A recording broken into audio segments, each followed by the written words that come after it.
semoga selalu baik-baik aja dan harus tetap jaga kesehatan. Jangan lupain protokol kesehatan yang udah diberikan oleh pemerintah. Jadi kali ini Your Podcast sudah mengundang kedatangan tamu, yaitu Bapak Sugeng Widada. Selamat siang, Pak. Selamat siang. Sehat, Pak? Alhamdulillah sehat. Jadi Pak Sugeng Widada ini atau yang biasa kita kenal Pak Wid, betul ya Pak ya? Betul. Merupakan salah satu dosen MAFIP di Universitas Raharja, guys, gitu. Nah, sebelum kita ngobrol-ngobrol, ini kita ada minum, Pak, silahkan kalau aus. Terima kasih. Ya. Saya mau ngobrol-ngobrol sedikit, boleh ya Pak ya? Boleh. Bapak ini sekarang kalau saya boleh tahu lagi sibuk apa sih, Pak? Sibuk mengerjakan banajar sama mempersiapkan soal-soal yang dipersiapkan untuk ujian tengah semester. Seperti itu. Selain itu juga mengerjakan koreksi bimbingan-bimbingan untuk kakak kalian di semester besok. Di semester selanjutnya gitu ya? Iya. Oke. Saya baca di sini, Bapak ini merupakan salah satu dosen yang berasal dari lulusan S2 Institut Seni Indonesia Yogyakarta, benar ya Pak?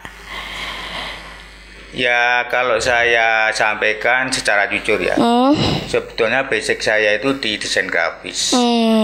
Hanya sesuai dengan kebutuhan di dalam manajemen pengajaran khususnya di Universitas Raja. Untuk S2 saya itu dari manajemen, dari UNIS. Oh gitu. Di tahun 2014. Kenapa? Sanksi. Kenapa sanksi? Enggak apa-apa. Terus? Iya. Terus menurut Bapak nih, perbedaan mahasiswa zaman sekarang menurut Bapak sama perbedaan mahasiswa pada zaman dulu, pada zamannya Bapak gitu, apa sih Pak perbedaannya? Yang jelas mengenai era ya, itu jelas sangat berbeda. Karena di era saya dulu, proses perkuliahan khususnya S1 itu di era kondisi normal. Selain normal, saat itu memang saya sendiri belum mengikuti era di komputerisasi. Semua masih berbasic manual. Yeah. Dengan manual, otomatis mahasiswa-mahasiswa di era saya dulu dalam menyikapi suatu perkuliahan lebih serius. Tanpa keseriusan ya nantinya hasil daripada perkuliahan juga tidak bisa seperti sekarang, karena sumber-sumber materi teori tidak semudah sekarang.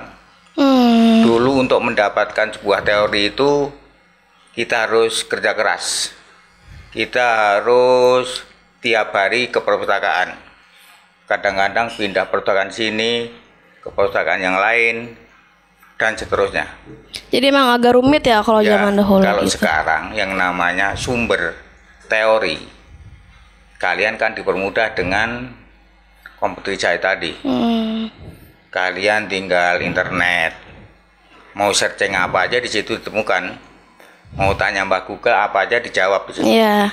Tapi zaman saya dulu tanpa kerja keras untuk mendapatkan sumber teori itu nggak mudah, susah ya. Selain itu untuk mengimplementasikan sebuah karya, di situ dibutuhkan keterampilan di dalam mendesain secara manual. Kita harus banyak latihan, kita harus memiliki basic sebelumnya yang kuat. Selain itu juga waktu itu untuk memperoleh kesempatan kuliah khususnya di program studi yang saya inginkan, itu waktu itu harus dapat dikatakan seleksi. Tanpa memiliki keterampilan secara nyata, itu untuk diterimanya diisi itu nggak mudah. Kalau saya ceritakan, saya dulu itu di nomor 1.600 lebih. Sedangkan saat itu yang dibutuhkan dari program studi hanya sebatas 20 orang. Berarti 20 dari 1.600. Kalau kita bandingkan gitu, satu mengalahkan berapa itu? Alhamdulillahnya saya dulu termasuk yang diterima. Karena tes secara praktek di situ memenuhi kualifikasi. Makanya dengan kesempatan diterima tadi, kesempatan itu juga tidak saya sia-siakan.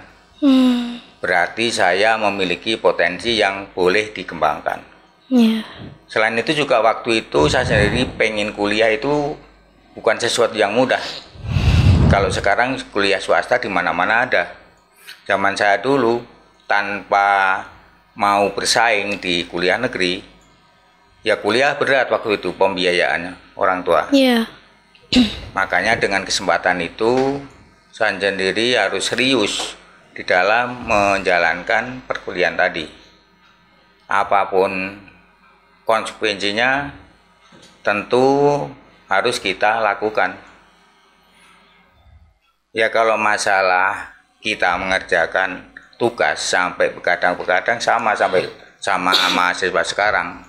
Cuman mungkin mengenai fasilitasnya beda. Kalau dulu kan banyak yang manual. Ya kayak sekarang lah ibaratnya kalau kalian diberikan perkuliahan nirmana misalnya. Sehubungan materi tadi orientasinya manual, kalian harus bisa menggambar, kalian harus bisa mengecat, dan di situ harus diselesaikan dengan rapi juga. Tanpa penyelesaian yang perfect, untuk mendapatkan nilai layak itu tidak mudah. Dulu itu untuk mendapatkan nilai standarnya B gitu, itu udah susah ya. Istilahnya untuk perjuangannya luar biasa di situ. Ya memang waktu itu dalam kesempatan tertentu kadang-kadang juga nilai A kita peroleh. Tapi nggak semuanya. Kalau sekarang ya mahasiswa untuk mendapatkan nilai A itu alhamdulillah lebih tidak mudah dipersulit. gitu ya. Iya. Karena standar pendidikan untuk sekarang itu nilai kan jangan sampai kurang dari B. Karena di situ udah seiring dengan perkembangan pendidikan yang ada. Iya betul. Nilai di bawah B itu udah nggak laku. Bapak kan tadi bilang Bapak kan basicnya di desain grafis gitu ya. Betul. Kalau misalkan keluh kesahnya dalam bidang desain grafis itu apa sih Pak?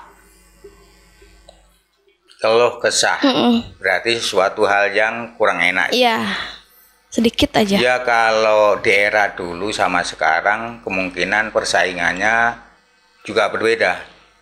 Karena dulu yang namanya punya basic desain grafis, kita harus memiliki keterampilan yang kuat untuk menggambar. Tanpa itu ya kita pasti kalah bersaing, kalah seleksi. Nggak tahu itu di dalam masuk kuliah, nggak tahu di situ akan melamar pekerjaan. Kita harus basicnya yang mesti harus kuat. Kalau basicnya kuat, pinter gambar, bikin page up, bikin apa ya, kesempatan untuk memperoleh pekerjaan ya alhamdulillah mudah. Karena waktu itu memang untuk jurusan itu atau program studi itu memang merupakan program studi yang langka. Masih jarang mungkin ya dulu. Tidak setiap penyelenggara pendidikan memiliki untuk program studi itu. Iya. Kalau misalkan tanggapan Bapak sendiri nih tentang pandemi saat ini gitu. Iya. Gimana tuh Pak? Ya kalau pandemi yang kita alami sekarang itu kemungkinan setahun yang lalu tidak pernah kita pikirkan sama sekali. Kemungkinan di awal tahun kemarin ya, kita masih ingat sekali itu. Sesuatu yang tidak kita pikirkan terlebih dahulu. Kondisi sampai sekarang seperti ini. Nggak terduga gitu ya Pak? Tidak terduga. Iya, emang. Ya dengan kondisi tadi, khususnya untuk di kehidupan kampus Universitas Raja, Iya. di situ dituntut nilai-nilai itu. Ya kalau kita sampaikan, pertama nilai optimisme. Walaupun kondisi tidak mudah kita perhitungkan, tapi kita harus optimis. Segala sesuatu yang kita lakukan di dalam tugas, Iya. insya Allah nanti akan selesai. Selama kita mau Belajar, mengerjakan, iya. mau berjuang gitu. Walaupun lagi keadaan seperti ini gitu Iya. ya. Iya. Yang kedua mengenai nggak kebaca malah positif. Iya. Artinya sesuai dengan kebutuhan personal terhadap kita tanpa diimbangi positif pemikiran kita akan mudah terkecoh sama situasi. Iya, terpengaruh gitu ya. Makanya biar kita sendiri tetap sehat, tetap kuat, pemikiran kita harus positif. Kenapa harus positif? Karena nantinya dengan positif dalam mengelola kesehatan kita juga nantinya akan terperoleh. Iya. Jangan sampai susah makan pada saat kita sendiri makan, konsumsi bukan hal-hal yang berguna untuk tubuh kita. Memang dalam positif tadi banyak hal yang mesti harus kita lakukan. Dan di situ memang sesuai dengan kebutuhan kesehatan kita. Tanpa itu ya nantinya kita akan mudah terkena, terpapar oleh kondisi tadi. Iya. Karena pikiran juga mempengaruhi gitu ya Pak ya. Betul. Nah kalau tanggapan Bapak sendiri ini tentang metode pembelajaran kuliah daring yang dilakukan Universitas Harja itu seperti apa Pak? Tanggapan Bapak sendiri gitu sebagai dosen. Di sini saya lanjutkan lagi, selain positif, di situ dituntut nilai-nilai produktif. Di dalam kehidupan di masa pandemi, tanpa diimbangi nilai produktivitas kinerja, nantinya akan kesulitan kita sendiri menjalankan tugas tadi. Makanya sesuai dengan kebijaksanaan atau ketentuan dari manajemen kampus, bahwa pelaksanaan perkuliahan, orientasi kinerja terkait sama kampus semua dilakukan dengan daring. Yang dulu mungkin mudah kita sendiri menghadap, mudah melakukan pertemuan tatap muka, tapi dengan kondisi pandemi COVID dan sampai sekarang ternyata kan belum landai ya. Iya. Makanya dengan belum landai, otomatis manajemen Universitas Raja harus menentukan sikap di situ. Makanya dengan ketentuan yang diberikan oleh Dikti, dengan melaksanakan daring, agar nantinya bisa lebih efektif harus bagaimana? Mestinya harus mempersiapkan perkuliahan semester dulu, yang sekarang disebut RPS. Setelah itu kita sendiri akan kita implementasikan ke materi ajar yang nantinya akan lebih produktif dan menarik. Mungkin dengan cara video itu lebih membantu. Dengan produksi-produksi dari kalangan kalian, insya Allah bisa membantu di dalam proses pembelajaran. Jadi lebih fokus untuk ke materi biar gimana caranya nggak bosan gitu ya Pak mahasiswanya. Nah kalau tadi kan kita udah bahas tentang tanggapan Bapak tentang pembelajaran daring gitu ya. Kalau Bapak nih sebagai dosen tanggapannya suka dukanya menjadi dosen di metode pembelajaran sekarang itu seperti apa Pak? Ya kalau kita bicara masalah suka duka, terlebih di saat pandemi seperti sekarang, kalau duka nggak usah kita bicarakan lah, nggak usah kita bahas. Sukanya kita sendiri harus mampu untuk berkreativitas, meningkatkan kemampuan yang ada. Yang tadinya kemungkinan dalam proses pembelajaran tidak sesulit sekarang, kita alhamdulillah diberikan kesempatan belajar untuk mengikuti pola yang ada di dalam kondisi COVID seperti ini. Iya. Yang tadinya mungkin fasilitas internet juga paling sebatas dipakai untuk Google, untuk searching. Kalau sekarang yang jelas namanya internet itu lebih kita manfaatkan ke dalam proses produksi yang lebih produktif, di dalam proses pembelajaran. Jadi mungkin lebih ke lebih banyak untuk mengarah ke pembelajaran seperti itu ya Pak ya. Iya. Kalau harapan Bapak sendiri nih mengenai pandemi yang sekarang gitu, mengharuskan kita kan belajar dari rumah masing-masing gitu kan. Harapan Bapak untuk mahasiswa dan mahasiswa Raharja tuh apa sih Pak? Ya begini ya, kalau saya boleh berharap gitu ya, ataupun minta, sekalipun di dalam kondisi saat pandemi seperti sekarang, nggak tahu nanti selesainya kapan. Alhamdulillah nantinya semoga bisa cepat landai. Iya, amin.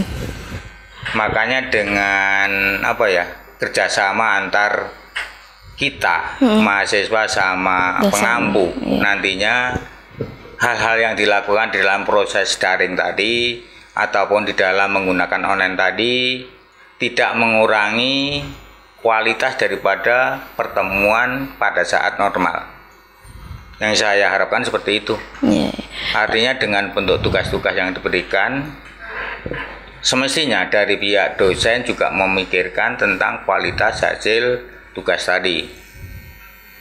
Tapi Bapak lebih suka metode pembelajaran seperti sekarang atau yang kemarin-kemarin Pak? Ya kalau saya secara personal ya, kita nggak boleh istilahnya memilih. Kalau mengenai metode pembelajaran mungkin bisa memilih, tapi kalau situasi pandemi saya nggak bisa milih. Tapi kalau dengan metode pembelajaran yang telah dilaksanakan pada saat masa pandemi, itu merupakan bentuk pembelajaran yang dapat dikatakan lebih menarik di situ. Kita banyak tantangan-tantangan yang di situ mesti harus kita selesaikan di situ. Ya walaupun di dalam proses pembelajaran tidak seperti saat normal. Kalau saat normal begitu masuk kelas keluar udah selesai tugas. Tapi kalau sekarang yang namanya perkuliahan, persiapannya harus kita sendiri siap capek. Pelaksanaannya harus kontrol secara baik juga terhadap mahasiswa-mahasiswa. Tahu sendiri yang namanya mahasiswa tidak 100% semuanya memiliki segi kejiwaan, semuanya tekun. Semua harus dikontrol. Tanpa kontrol yang tepat, nantinya metode pembelajaran bisa dimanfaatkan untuk kesempatan dia nggak kuliah, hanya ngambil materi doang. Sedangkan di situ ada orientasi perkuliahan yang harus dipahami melalui Google Meeting atau dalam penjelasan dari dosen. Tapi kadang-kadang mahasiswa mencari sesuatu yang mudah. Yang penting saya udah absen, yang penting saya sudah ngambil materi, tahu-tahu nanti ujian. Nggak boleh seperti itu. Kalau hal-hal yang Bapak kangenin nih, momen-momen yang Bapak kangenin sebelum adanya COVID, apa sih Pak? Kan tatap muka situasi gitu. Normal ya? Iya. Ya karena begini ya, yang namanya proses pembelajaran secara langsung ya, pada saat normal, ikatan psikologi antara mahasiswa sama dosen itu sangat kuat. Dengan mengenal dosen pengampu mata kuliah, pengaruh terhadap proses pembelajaran sangat berbeda. Iya betul. Kalau sekarang mengenal materi tapi kan nggak kenal orangnya. Lebih enak tatap muka sih emang lebih dapat gitu. Makanya dengan begitu kita lebih bisa memahami kondisi daripada mahasiswa. Jadi emang mungkin menurut Bapak lebih enak tatap muka langsung gitu, maksudnya lebih enak berinteraksi langsung seperti itu ya Pak? Ya kalau hal itu yang ditanyakan, itu pertanyaan bukan enak nggak enak ya. Semua memang harus kita jawab. Walaupun kondisi metode pembelajaran seperti harus kita jawab enak. Karena apa? Untuk menyampaikan suatu hal yang di situ bentuknya seperti sekarang, itu merupakan pengalaman tersendiri yang di situ tidak pernah kita perhitungkan sebelumnya.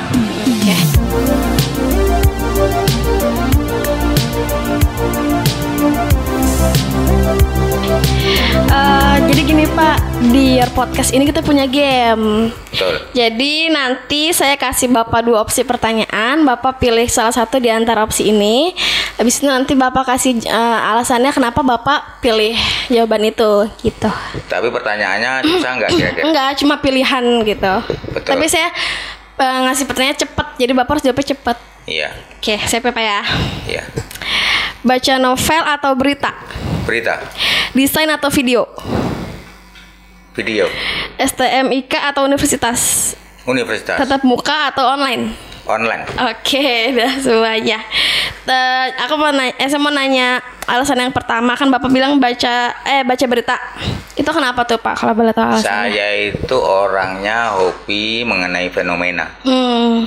Bukan nyanyian, bukan yang lain.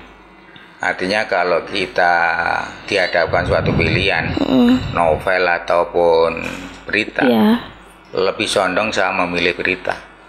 Itu jawaban saya. Oke. Yang kedua, desain atau video? Bapak tadi lebih pilih video ya? Video. Iya. Kenapa tuh Pak kalau dengan alasan kalau saya sendiri mengikuti era ya. Kalau era sekarang itu bentuk-bentuk video itu dapat dikatakan lebih menarik, lebih dapat dikatakan lebih dimanfaatkan untuk mencapai efektivitas. Oh iya, seperti itu ya. Emang lebih ini sih Pak, saya juga lebih tertarik ke video gitu, bentuk video bukan gitu. cuma desain. Iya. Ya karena jurusan kalian, program studi kalian memang di situ. Iya, gitu.